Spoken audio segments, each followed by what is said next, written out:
तुम्ही मला ओळखलत का? मी त्या दिवशी भेटलेलो तुम्हाला राणी सोबत त्या गुत्त्याच्या बाहेर. हा ओळखलं की. तुम्ही इथे काय करताय? ते मी साफसफाई. हा साफसफाई. मी तर जवळच राहतो ना, काम आहे माझं ते. अच्छा. ते काय झालं, मी इकडे बुवांना शोधत होतो ऍक्च्युली, आणि शोधता शोधता इथे आलो, ही जागा दिसली म्हणून म्हटलं इथे पण बघावं. तुम्हाला कुठे दिसले का बुवा एवढ्या दिवसांमध्ये? अहो नाही हो, नाही दिसले. अशा अडगळीच्या इथं कोण येते मारायला? जरा थोडं आठवून बघा ना, म्हणजे आसपास कुठे बघितलं असेल. त्यांच्या अंगात ना ते व्हाईट कलरचं शर्ट होतं. नाही हो, बघितलं असतं तर लक्षात असतं ना माझ्या. अहो इथं कोणी बी नाही आलं. अरे बापरे, तुम्हाला तर त्रास व्हायला लागला. इथं धूळ आहे ना भरपूर. आपण काय करू, बाहेर जाऊ. हा ठीक आहे, मी पण बंद करून निघालोच होतो. चला चला आपण बाहेर जाऊ.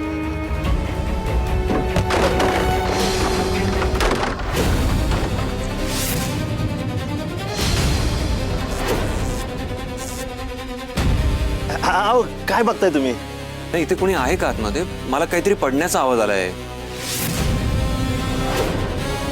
अहो ते तर रोजच पडत असतं हो. अहो इथं काय उंदर कमी आहे ती वय? रोज काय ना काय पडत असतं ती. मला तर अक्षरशः इतकं वैताग आलाय ना. चला चला आपण बाहेर जाऊ. चला चला या या.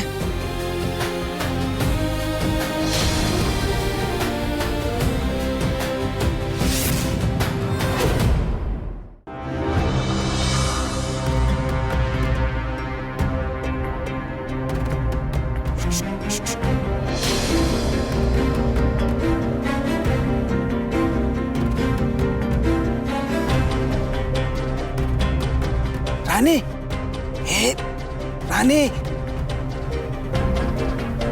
काय इकडे.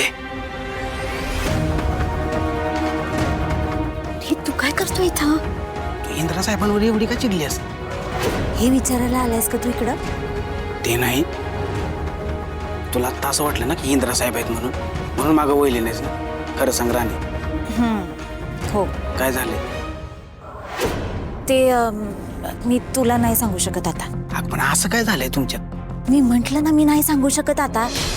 आम्ही बोलत नाही एकमेकांचे, भांडण झाले आमचं. जे काय भांडण झालं असेल ना ते मिटव.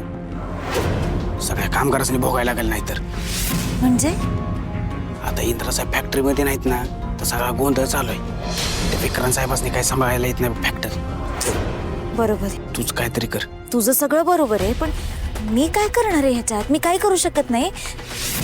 विक्रांत सरांना एमडी करायचा निर्णय आबासाहेबांचा आहे. तू बोलू शकतेस ना पण त्यांच्याशी. मला नाही वाटत ते माझं ऐकतील. प्लीज राणे, काहीतरी कर तूच, नाही तर सगळा गोंधळ होईल बघ. बरं. आणि राणे, हां, एकदा त्या इंद्रा साहेबांसोबत बोल ग. त्यांची अवस्था बघ कशी झाली. एवढी का चिडलीस त्यांच्यावर? बरं बघते मी.